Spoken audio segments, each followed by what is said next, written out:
कल पढ़ा था गुणनखंड, पढ़ा था ना, गुणनखंड और गुणज, गुणनखंड और वही गुणज है, गुणांक कहो, ठीक है।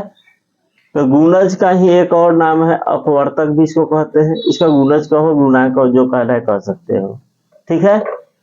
जैसे अगर पूछा जाएगा 2 का 5वां गुणांक क्या होगा, 10। 2 का पूछ रहे हैं, कौवा 5वां, तो 2 गुने 5 कर दो 10, ठीक है ना। 2 का 5वां गुणांक 2 5 10, या 2 का 5वां अपवर्त्य, अपवर्त भी पूछेंगे ना, तो यही गुणज को ही अपवर्त भी कहा जाता है, गुणांक कहा जाता है, जो कहना है कह लो। तो अपवर्त तो कल पढ़ चुके हो, अपवर्त क्या क्या होता है, गुणनखंड पढ़ चुके, गुणनखंड भी, इसके बारे में तो बताना नहीं है ना। और अभाज्य गुणनखंड भी पढ़ चुके हो, लघुत्तम जैसे निकाल के बनाते थे, घातांक के रूप में लिखे थे, ये भी पढ़ चुके हो।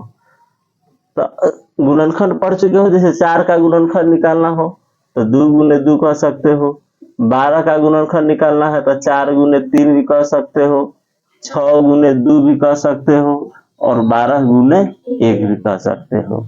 एक जो है ना सबका गुणनखंड होता है, एक क्या है, सबका गुणनखंड होता है, ठीक है। तो आज पढ़ोगे तुम लोग समापवर्त्य, समापवर्त्य। तो सबसे पहले यह जो पढ़ा था अपवर्त्य, वह पूछेंगे तो बोलना है क्या होगा क्या नहीं होगा। अब जिसे पूछेंगे वही बोलेगा, सब कोई नहीं बोलेगा, ठीक है ना। जैसे बोलो 5 का पहला अपवर्त्य, अपवर्त्य यानी गुणज, गुणांक, ठीक है। 5 का पहला अपवर्त्य 5, धीरे धीरे बोलना है। 8 का दूसरा अपवर्त्य 16, है ना, 8 दूना 16। गुणज भी कहेंगे तो वही चीज, गुणांक भी कहेंगे वही चीज। 4 का प्रथम 2 अपवर्त्य बोलना है, 4 का प्रथम 2 अपवर्त्य, प्रथम 2 तो 4 एकम 4, तो एक ठो 4 होगा और एक ठो क्या हो जाएगा, 8 हो जाएगा, 2 गो 4, 4 दूना 8। 6 का प्रथम 3 अपवर्त्य, प्रथम 3 अपवर्त्य, तो 6 12 18, 3 गो बोलना है, प्रथम 3 अपवर्त्य, तो क्या बोलोगे 6 12 18, 6 एकम 6, 6 दूना 12, 6 18। नेक्स्ट है 4 के प्रथम 4 अपवर्त्य,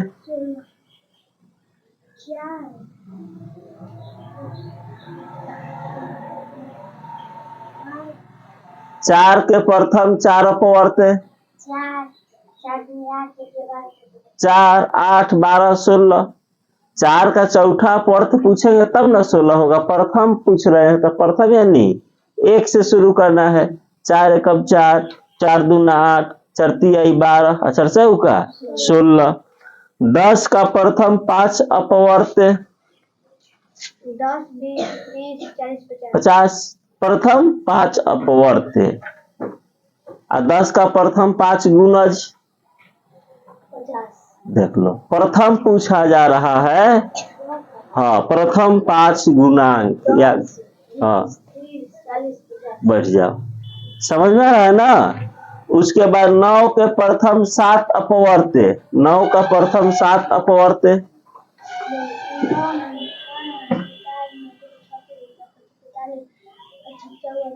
9 7 63।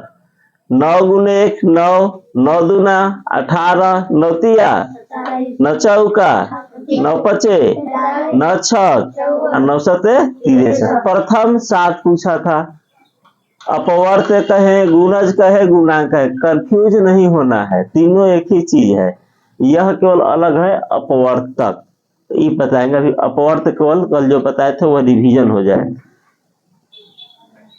अब 2 के अपवर्त्य को चुनना है, जिसे पूछेंगे वही बोलेगा। 2 के अपवर्त्य को क्या करना है, चुनना है, ठीक है। देख लो क्वेश्चन लिख रहे हैं, 2 के अपवर्त्य को चुन लेना। इसमें 1 3 6 8 11 14, 16। तो 2 के अपवर्त को चुनो, इसमें से 2 का अपवर्त कौन कौन है? 6, 8, अच्छा 6 है तो चुन लिए, 8 भी है चुन लिए, और 14, 16। जितना भी सम संख्या होता है ना वह 2 का अपवर्त होता है। Sit down. नेक्स्ट, अभी तुम्हारा नंबर है 1, 3, 6, 8, 11, 14, 15, 17, 18। इसमें तुम्हें 3 का अपवर्त चुनना है। 3, 6, 15, 18। 3 का अपवर्त हो गया ना?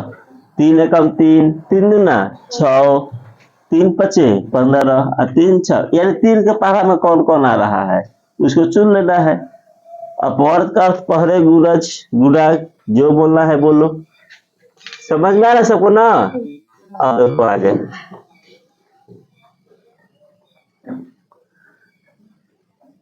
चार गो अपवर्त के नाम बताना है। पहले सुन लेना क्वेश्चन, सभी विद्यार्थी ठीक से किसी से भी पूछ सकते हैं। 4 गो अपवर्त का नाम बताना है जो 13 से 4 के अपवर्त को लिखे। 4 का अपवर्त लिखना है, कह के 4 का, जो 13 से 12 हो और 21 से छोटा हो। 13 से का हो 12 और 21 से छोटा हो। तो किसका अपवर्त लिखना है? 4 का। किसका अपवर्त लिखना है? 4 का, जो 13 से अधिक हो और 21 से छोटा हो, कम हो। तो क्या होगा बताओ? तुमसे नहीं पूछा गया, खुद बताएगा, बोलो क्या होगा? 13 से 12, 4 का अपवर्त क्या है? चरती आई 12, ये तो होगा नहीं क्योंकि 13 से छोटा है, तो चर्चा होगा 16 और 4 पचे, तो 13 से 12 16 और 21 से छोटा 20। अब आगे नहीं जाएंगे न, तो 4 6 24, 21 से 12 न हो जाएगा, और 21 से 12 तुमको लेना ही नहीं है। समझ में सबको? क्वेश्चन कह रहा है कि 4 का अपवर्त लिखिए। किसका अपवर्त लिखिए? जो 13 से 12 हो और 21 से छोटा हो। तो 13 से 12 है 16 और 20, और यह दोनों 21 से छोटा भी है, तो 21 से छोटा भी चलेगा। क्लियर है? देखो आगे, आपकी लिखना है 7 का अपवर्त। किसका लिखना है? 7 का अपवर्त लिखना है जो 10 से 12 हो। 10 से 12, 10 और 10 से 30 के बीच का रहा, 10 से 30 के बीच। तो वही बात हुआ, 10 और 30 के बीच में 7 का अपवर्त जो जो होगा उसको लिख देना है। तो क्या होगा? 14, 21, 28, 27 थोड़े होगा, 28 ना होगा, 7 चौक 28 है।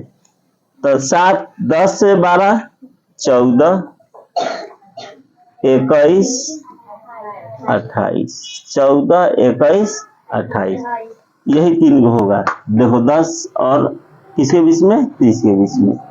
इससे आगे नहीं जाओगे, नहीं तो 30 से 12 हो जाएगा, अब 12 पूछा नहीं है। क्लियर? समझ में आ रहा है ना? ऐसा हम क्वेश्चन और भी पूछ सकते हैं, तुम लोगों से पूछेंगे कि बताओ 2 का अपवर्त 10 और 20 के बीच में क्या क्या होगा, तो क्या क्या बताओगे? 20 के बीच में तो 12, 14, 16, 18, 20 नहीं होगा क्योंकि 20 में पूछा है। 3 का अपवर्त बताओ जो 5 से 12 हो और 10 से छोटा हो। सोचो। 9। 3 का अपवर्त बताओ जो 10 और 15 के बीच में हो। जैसे बोलो 12। 6 कैसे होगा? 10 और 15 के बीच में पूछे रहा, तो 6 कैसे होगा? 10 और 15 के बीच में क्या था है? 12। एक ही होगा जो किसका अपवर्त है? 3 का। 4 का अपवर्त बताओ जो 8 और 10 के बीच में हो, 8 और 10 के बीच में 4 का अपवर्त है नहीं है। 4 का अपवर्त बताना है जो 8 और 10 के बीच हो, तो 4 का अपवर्त 8 और 10 के बीच में है नहीं। 3 का अपवर्त बताओ जो 8 और 10 के बीच में हो, 9। तो सोचना है, ऐसा ही नहीं बोल दोगे। क्लियर? आगे बढ़ेगा ना, इस तरह से क्वेश्चन हम करेंगे तो दिमाग बढ़ाना है। कैसे होगा? क्या 12 5 का गुणज है? क्या 12 5 का गुणज है? तुमसे पूछा जा रहा है। नहीं है, 12 5 का गुणज नहीं है। 5 5 दूना 10 अपनती आई, 12 आया कहां से? नहीं ना। बैठो। क्या 24 क्या 24 8 का गुणज है? बोलो, क्या 24 8 का गुणज है? जोर से बोलो। है 24 का अतिरिका 8 के पहाड़ा में 24 आ रहा है ना, तो गुणज है। और उसे भी नहीं बुझाया तो भागा दे के चेक कर लो। पूछे क्या है कि 24 8 का गुणज है कि नहीं, तो 8 से 24 को भाग कर देंगे। 24 के बारे में पूछा गया है, तो अतिरिका 24 शेषफल 0, तो शेषफल 0 हो गया तो काम समाप्त। गुणज है, शेषफल 0 नहीं होगा तो गुणज नहीं है। पूछेंगे क्या 5 2 का गुणज है? नहीं है, भाग दे लो। 2 से 5 को 2 दूना 4 घट करके शेषफल बच गया ना। अब बोलो 42 7 का गुणज है? जोर से बोलो। है 7 छक। बहुत अच्छा, बैठ जाओ। 32 9 का गुणज है? 32 नहीं है। 9 के पहाड़ में 32 आता है? नहीं आता है, तो 32 9 का गुणज नहीं है। तो अब तो गुणज समझ में आ गया ना। कल हो पढ़ाए थे, आज हो पढ़ा दिए गुणज। अपवर्तक पढ़ाने वाले थे तो गुणज का रिवीजन करवा दिए। इस तरह से क्वेश्चन पूछा जाएगा तो बताना होगा। ठीक है, अब देखो समापवर्त समझ लेते हैं, उसके बाद समापवर्त होता क्या है। सार्वय गुणज जिसको कहते हैं, 2 और 3। पहला क्वेश्चन, 2 और 3 के बीच, ठीक है ना, 3 समापवर्त लिखे। कितना लिखना है? 3 समापवर्त लिखे। 3 को लिखना है समापवर्त, ठीक है। तो देखो 2 के लिख दोगे गुणज, 2 2 दूना 4, 2 तिया 6, 2 चौका 8, 2 5 10, 2 छक 12, 2 छक 14 लिख देंगे। जहां तक जरूरत हो वहां तक लिखेंगे। 2 और 3 तो पूछा है ना, तो 2 के तो लिख दिया। अब 3 का लिख लो गुणज, तो 3 3 दूना 6, 3 तिरिका 9, 3 चौका 12, 3 पचे 15, 3 छक 18, 3 सते 21। कई गो पूछा है? 3 गो समापवर्त है। तो देखो 6 जो दोनों में मैच करे, और कुछ मैच करे 12। या बढ़ जाए 2 के नहीं है, ये कैसा है? 3 सते 21, 2 छक 18 लिख दो। तो अब 18 को लिख लो। ऐसे जरूरी नहीं कि लिखोगे, तो लिखेंगे आंसर वैसे ऐसे लिख दोगे, ऐसे बॉक्स बना के। 2 और 3 के बीच में कई गो बोलने के लिए कहा था? 3 गो समापवर्त। तो 3 गो लिख दिए। पहला 6, फिर 12, 18 हो तो गए। हाँ बोलो, किसी को कुछ बोल रहा था कोई? बन जाएगा ऐसा क्वेश्चन है। समापवर्त लिखने के लिए देंगे तो बन जाएगा ना। 3 गो कहेगा तो 3 गो लिखोगे, 4 गो कहेगा तो 4 गो लिखोगे। दोनों में मैच करना चाहिए। देखो घटक आगे आगे बढ़ सकते हो, जहां तक हो सकता हो वहां तक आगे बढ़ सकते हो, जब तक आंसर तुम्हारा मिले नहीं। 3 गो ऐसे मैच कर गया, तुम्हारा काम खत्म। ऐसे जरूरी है कि तुम मिलाओगे, देख कर भी लिख सकते हो, बट मिलाओगे अच्छा रहेगा, दिमाग खुलेगा, गलती होने का चांस 0% होगा। ठीक है, तो चलो देर है बनाने के लिए, बनाना है। 3 और 4 के प्रथम कय गो समापवर्त लिखना है? 2 गो। 2 गो लिख लोगे ना, तो इसको लिख लेना है बनाकर, फिर आंसर को मिलाना। ठीक है ना, तो चलो बनाओ सब।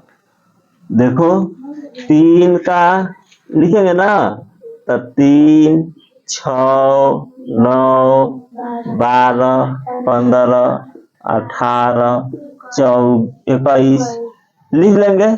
4 के लिख लो, तो 4, 8, 12, 16, 20, 24, यहाँ भी 24 होगा। अब छोड़ दो, 2 ये होगा था, कहाँ तक जाएंगे? 2 मिल जाए, काम खत्म। समय बर्बाद करने से कोई फायदा है? देखो 12 मिल गया, एक 24 मिल गया। तो 2 ये ना पूछा था। 3 और 4 के प्रथम 2 समापवर्त कय गो? 2 गो। तो लिख लेंगे दोनों, एक तो 12 है और एक तो 24 है। 12 और 24 समझ में आया सबको? बन जाएगा ना ऐसा क्वेश्चन है। 2 और 5 के प्रथम 2 समापवर्त पूछा है। 2 और 5 के प्रथम 2 समापवर्त, तब फिर बना लेना है। ठीक है, इसको समापवर्त इंग्लिश में कॉमन मल्टीपल्स कहा जाता है। 2 को तो 2, 4, 6, 8, 10, 12, 14, 16, 18, 20। 5 के तो 5, 10, 15, 20। अब आगे जाने की आवश्यकता है नहीं, क्योंकि 20 तक ना लिखे हैं, 20 आ गया। अब 2 खोजो, तो एक तो 10 और एक तो 20, तो लिख लेंगे आंसर में 2 हो गया 10 और 20। अब बनाते बनाते इसको लिखने की आवश्यकता ही नहीं, डायरेक्ट तुम आंसर दे सकते हो 10 और 20, बट बनाकर ही दोगे। अभी सीख रहे हो ना, बनाकर ही देना है। तो सभी विद्यार्थी को समझ में आ गया समापवर्त क्या होता है? भूलोगे नहीं ना? तो चलो अब कुछ क्वेश्चन तुम लोग से पूछ रहे हैं, बताना है। ठीक है, जिसे पूछेंगे वही बोलो। गिनती के प्रथम 2 सम संख्या। हाँ, गिनती के प्रथम 2 सम संख्या। 4 बोल रही है। प्रथम यानी शुरुआत से बोलना है ना। हाँ, बस 2 और 4। गिनती 1 से शुरू होता है, तो हम बोले क्या? गिनती के प्रथम 2 सम संख्या। तो सम संख्या शुरू होता है 2, तो एक तो 2 हो जाएगा, एक तो निकाल लेंगे 4, तो 2 और 4 बैठ जाओ। गिनती के प्रथम 5 विषम संख्या। गिनती के प्रथम 5 विषम संख्या। बोलो बोलो, जल्दी बोलो। गिनती के प्रथम 5 विषम संख्या। तो गिनती के प्रथम 5 विषम संख्या होगा 1, 3, 5, 7, 9। काहे नहीं होगा? अभाज्य संख्या थोड़े पूछ रहे हैं हम, सम विषम पूछ रहे हैं, समझा? विषम है, तो गिनती के प्रथम 5 विषम संख्या 1, 3, 5, 7, 9। कोई दिक्कत? बढ़िया। नेक्स्ट, 5 से 10 के बीच में, 5 से 10 के बीच में सम संख्या बताओ। कोई नहीं बोलेगा। हाँ, 6 8 दुइये होगा। 5 और 10 के बीच में विषम संख्या क्या होगा? 8 और 6 और 8 सम सम संख्या। 5 और 10 के बीच में सम संख्या क्या है? 6 और 8। Sit down. गिनती की सबसे छोटी सम संख्या। बहुत बढ़िया, बहुत अच्छा जवाब दिया है। गिनती के प्रथम सम संख्या कहा पूछे थे? गिनती के, तो गिनती ऐसे होता है ना, गिनती के सबसे छोटी सम संख्या। तो सबसे छोटी सम संख्या 2 ना होगा। 2 से छोटा गिनती हम लोग 1 से शुरू करते हैं। 1 2 3 4। तो सबसे छोटी संख्या क्या है? 2। ठीक है। 2 अंकों की सबसे बड़ी सम संख्या। 2 अंकों की सबसे बड़ी सम संख्या। तो देखो 2 अंक वाली शुरू होता है संख्या 10 और जाके अंतिम होता है 99 पर। इसके आगे जाओगे तो 100। ये 3 अंकों में हो जाएगा। ये सम है बट 3 अंकों में है। हम क्या पूछे हैं? 2 अंकों की सबसे बड़ी सम संख्या। तो 99 सम संख्या नहीं ना है, तो क्या होगा? 98। क्या होगा? 98। 98 देखो सम संख्या भी है और 2 अंकों वाला भी है। 98 से कोई बड़ है तो 99 है। 2 अंक में है बट वह सम नहीं है, विषम है। अगर पूछते कि 2 अंकों वाली सबसे बड़ी विषम संख्या तो 99।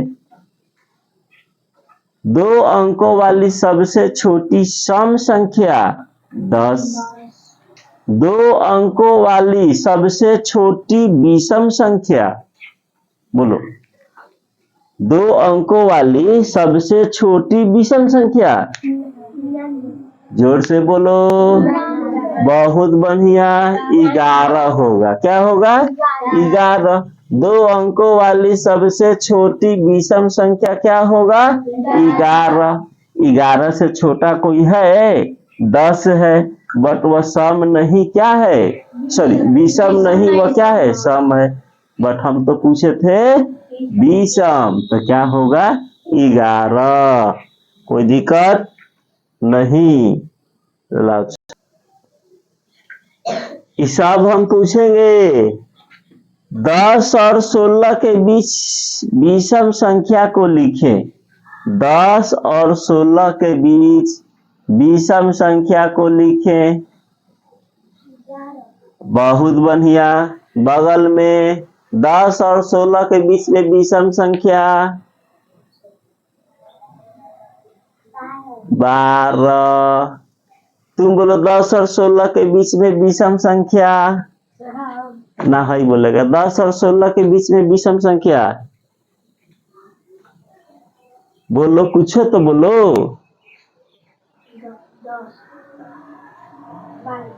15।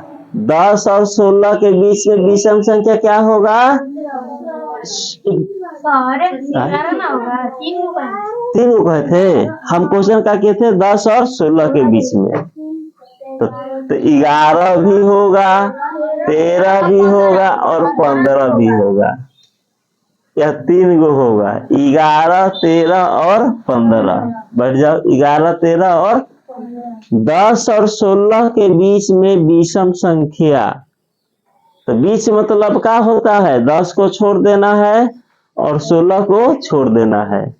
तो 10 को छोड़ दो, 16 को छोड़ दो, तो क्या बचेगा? 11 13 15। ठीक है ना? 11 13 15। इतना बहुत हल्का हल्का क्वेश्चन दे दिया, आप लिखने पड़ेगा। थोड़ा लिख लेते हैं। सम संख्या को गोल घेरना है। किसको गोल घेरना है? तो बना लेना है और फिर मिलाओगे सही है या गलत है। तो बनाओ सब।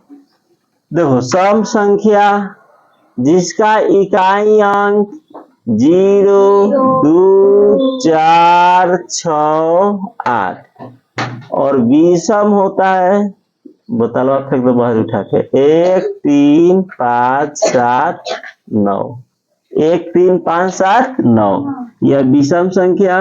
0 2 4 6 8 सम संख्या जिसका इकाई अंक हो। तो देखो 0 इकाई अंक है, सम, 4 सम, ये नहीं है, 0 सम, 6 सम, फिर 9 सम नहीं है, 8 सम संख्या, 512 सम संख्या। अब इसके बाद कहीं नहीं है, 1444 सम संख्या। तो कई हो गया, 1 2 3 4 5 6 गो सम संख्या। कई गो है?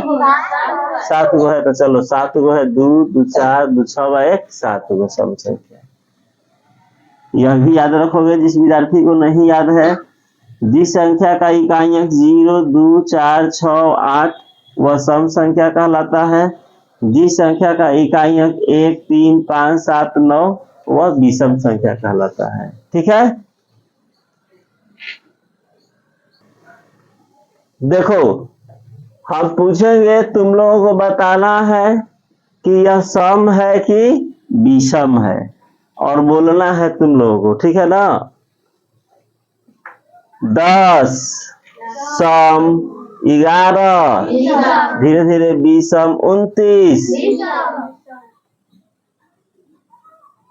32 48 63 77 विषम, 84 95 56 सम संख्या। बैठो,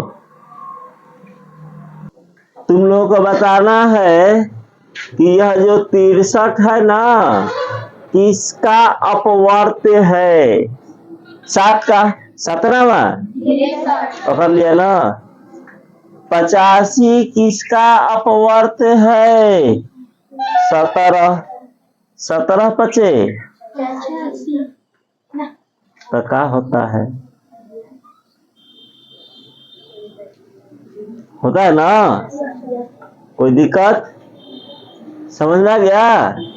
17 को 5 से गुना करोगे ना तो 85 हो जाएगा। तो 85 पूछा गया, तो 17 का अपवर्त्य है, अपवर्तक नहीं, अपवर्त्य है 85। अब 2 गो अपवर्त्य लिखना है। देखो, और 3 क्वेश्चन इस चैप्टर में दिया है। 2 गो अपवर्त्य लिखना है, 7 14 21। तो इसके आगे 2 गो अपवर्त्य लिखना है, तो क्या होगा बताओ? 7 तारीख 21 7 चौका 28 7 बचे 35 होता गया। ठीक है, 8 दूसरा 8 16 24। इसके आगे 2 गो लिखना है, इसका अपवर्त्य क्या होगा? 32 40। समझ में आया? 32 और 40। अब इसमें 3 के अपवर्त्य को चुनना है। 3 के अपवर्त्य को चुनना है, 5 8 12 14 18 20। 3 का अपवर्त्य क्या है इसमें बताओ? 3 का अपवर्त्य 12 है, 18 है, 2 गो है, और कोई है? नहीं है। अब की बार चुनना है 5 का अपवर्त्य। ये पहला क्वेश्चन था ना। दूसरा क्वेश्चन 3 7 10 14 21 25। इसमें 5 का अपवर्त्य चुनना है, 10 10 25। 10 और 25 जो है 5 का अपवर्त्य है। तो आज के क्लास में सीखा तुम लोग अपवर्त्य और समापवर्त्य। ऐसे यह कल पढ़ाई हो चुका था। गुणांक, गुणज और अपवर्तक, गुणनखंड, ये दोनों कल पढ़ाई हुआ था। आज रिवीजन हो गया। आज समापवर्त्य भी सीख गया। समापवर्त्य जिसका पूछेंगे ना, देख लेना है दोनों में मैच कर रहा है कि नहीं कर रहा है। ठीक है, तो उसको निकाल देना है। तो कल सीखेंगे इसके बारे में, अपवर्तक के बारे में।